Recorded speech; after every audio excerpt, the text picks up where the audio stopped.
Here we see that we can filter content by tags. That means if someone has tags, tags mean any one of a set of tags. We can separate tags by comma. If someone has this tag, they can see this content. Otherwise, not. Now let's see another shortcode.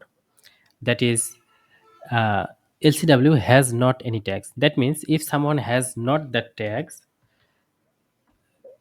we can enter more than one text by separated by comma. Here let's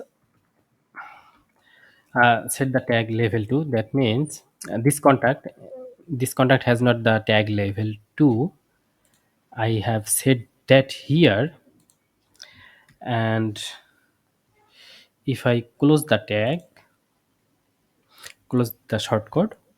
Now since that contact has not this tag, then they can see this content. If I check it,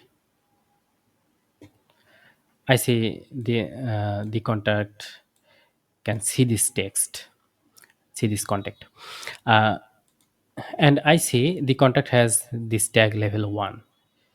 If we change this to level 1 and save it,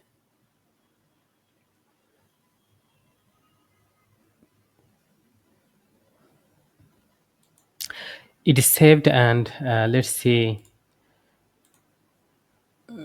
how it looks. I see the content is gone. That means if I have not a tags, then I can see that. That's it.